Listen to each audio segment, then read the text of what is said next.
Your Excellency, ladies and gentlemen, I'm very happy to be here today.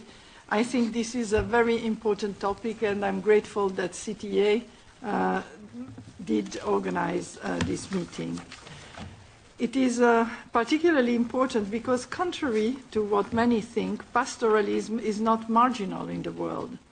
Nearly 25% of the world's land area is used by pastoralists, supporting about 200 million pastoral households, while 10% of the world's meat is produced by pastoralists. And when I was in Nairobi in January for the AU IBAR 60th anniversary, the pastoralism was highlighted as really being one very important topic. And however, it's been perceived as a form of unfinished development, an intermediate stage between mobile hunting and settled agriculture.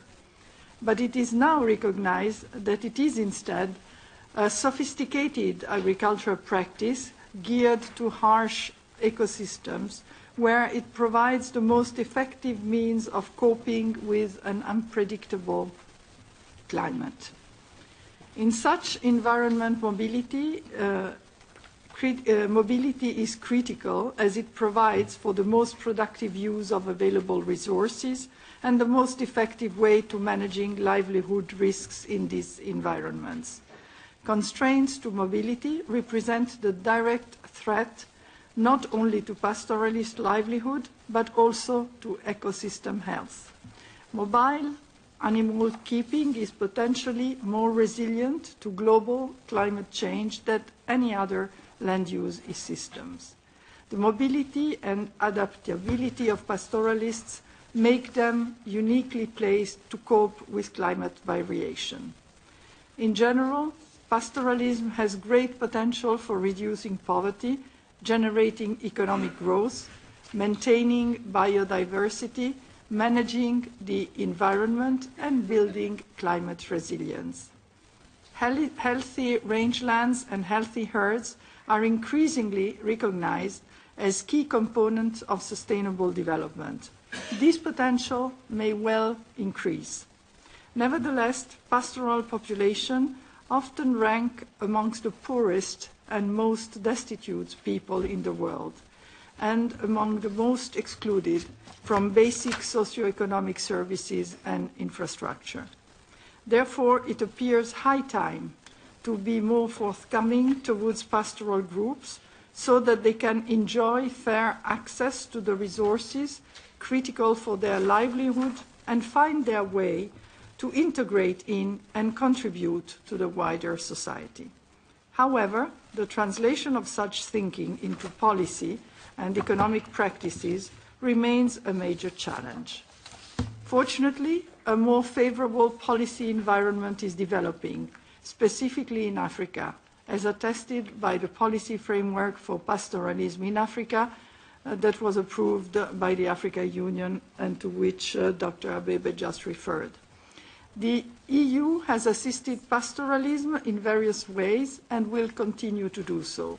I only have to refer to the important investment made in vet surveillance and control in large part of Africa, including through the PACE program, and to the eradication of rinderpest, largely financed by the EU. Such investment have allowed improvement in animal health and facilitated sales of live animal and animal products. And in crisis and post-crisis situation, ECHO provides valuable support to the continued resilience of pastoralist communities. Another example is the support to the IGAD, to implement the IGAD livestock policy initiative.